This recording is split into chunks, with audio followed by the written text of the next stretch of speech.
ይህ ቦታ ለወትሮው ላይን የማይስብ በአካባቢው ደሞ ለማለፍ ሽታው አፍንጫን የሚሰነፍጥ የስተንፋስንና መተንፈሻ አካላትን የሚጎዳ እጅግ ለደህንነትም ስጋት የነበረበት አካባቢ ነበር። በአዲስ አበባ በሁለተኛው ዙር ከሚለሙ ሁለት የወንዝ ዳርቻ ልማቶች አንዱ የሆነው የቀበና ወንዝ ዳርቻ ልማት አንዱ አካል የሆነውና በተለምዶ ጣሊያን ኤምባሲ ጀርባ ተብሎ የሚጠራው አካባቢ ላይ ነው የሚገኘው። ይህ አካባቢ ምን ስራዎች ተከናወኑለት፣ በኮሪደር ልማቱ ምን ተሰራ የሚለውን ዞር ዞር ብለን እናያለን። አብራችሁን ቆዩ።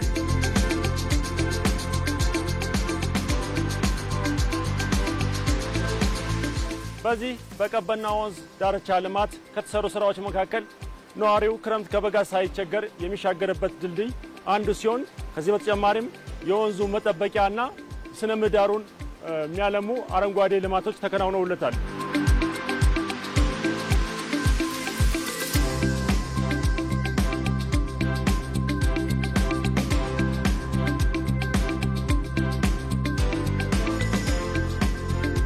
በዚህ በቀበና ወንዝ ዳርቻ ልማት ከተሰሩ ስራዎች አንዱ ለታዳጊዎችና ለልጆች የሚሆኑ የመዝናኛ ስፍራዎች ሲሆኑ ከወላጆቻቸው ጋር በእረፍት ጊዜ በመምጣት ካሻቸው ሚዛን፣ ሸርተቴ እንዲሁም ጅዋጅዌና ኳስ ጨዋታዎችን በመጫወት የእረፍት ጊዜያቸውን የሚያሳልፉበት ስፍራም ይገኛል።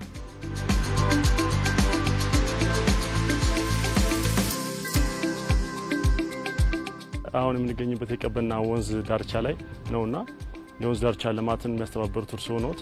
ምን ስራዎች ተሰሩ ማለት ይቻላል? ይህ አካባቢ ተፈጥሮውና ሁኔታው ምቹ ስለሆነ እነዚህ አይነት ፕላዛዎች ተገኝተዋል። ይሄ ላይ ሰርግ እና የተለያዩ ኢቨንትስ ማከናወን ይቻላል። ከዛ ከላይ በላይ ደግሞ ያለው የመጫወቻ ሜዳ አለ፣ የእግር ኳስ ሜዳ አለ። ከሱ ላይ ደግሞ መቀመጫዎች አሉ። በዚህ በላይ በኩል ተሻግሮ የምታዩት ከማዶ የምታየው ተንጠልጣይ ድልድይ ያለው ወደ 500 ሜትር ያንን ተንጠልጣይ ድልድይ ተሻግሮ ከላይ የምናያቸው ካፍቴሪያ፣ የልጆች መጫወቻ፣ የመኪና ፓርኪንግ፣ የሳይክል ፓርኪንግ የመሳሰሉ አሉ ማለት ነው። እነዚህን በዚህ ሰርኩሌት አድርጎ ችኛዋንም ድልድይ ተሻግሮ ወደዚህ የሚገናኙበትና በሁለቱም አቅጣጫ የሄዶ ቤላ ጋር የሚገናኙበት ሁኔታ ነው ያለውና በጣም ደረጃውን የጠበቀ የኮንክሪት አስፋልት አለ። ይሄ ለወክዌይ ይሰራል። ስራው አፈጻጸሙ ደረጃ ላይ ደርሷል ማለት ይቻላል። አሁን አጠቃላይ በተሰሩ የሚያስተባብሩት እንዲሁም ደግሞ በተሞክሮ ተገኘ የወንዝ ዳርቻ አዲስ ከመሆኑ ጋር ተያይዞ በሁለት ከፍለን ልናይ እንችላለን። እኔ ወደ 20 ምናምን ኪሎ ሜትር የወንዝ የቀበና ከቅድስትና ኪዳነ ምሕረት በቅንጦጦ ቅድስት ኪዳነ ምሕረት ጀርባ ጀምሮ እስከ ቀበና ይመጣል። ይሄ ደግሞ ሄዶም እዛውን ቀበና ይገኛል። ከዛ ባለፈ ደግሞ ከ4 ኪሎ የግንፍሌ ወንዝ እስከ አጎዛ ወይም ኡራኤል ድረስ የሚወስዱ ይሆናል። 100% ያጠናቀቅ ነው። የዚህ ከጣሊያን ኤምባሲ ጀርባ እስከ ቤላ ድልድይ ድረስ ያለው 100% ተጠናቋል።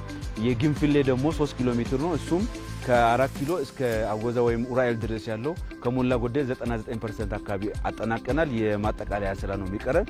ሌሎቹ ክረምቱ ከመግባታቸው በፊት በ100% አጠናቀን ለአገልግሎት ክፍት የምናደርግበት ሁኔታ እንፈጥራለን ማለት ነው። የቀበና ወንዝ ልማት ጥሩ ልምድ የተወሰደበት በፍጥነት ጀምሮ በፍጥነት የማጠናቀቅ ነዋሪዎችን ወደ ሌላ ቦታ አዟዙሮ ከማስፈር ጋር ተያይዞ የተወሰዱ ልምዶች በሌሎች አካባቢዎች ላይ በቀጣይ ለምንሰራው ስራ ትልቅ ልምድ የተገኘበት ነው ማለት ይችላል።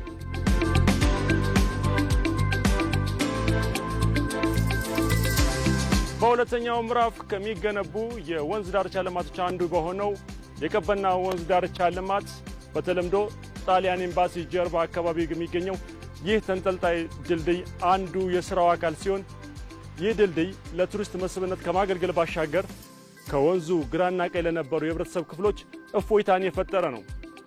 ክረምት በወንዝ ደራሽ ጎርፍ ስጋት፣ በጋም ሆነ ክረምት ደግሞ በደህንነት ስጋት አማካኝነት ከግራም ከቀኝም ያሉ ህብረተሰብ ክፍሎች ለመገናኘት የነበረባቸውን ችግር የፈታ ድልድይ ነው።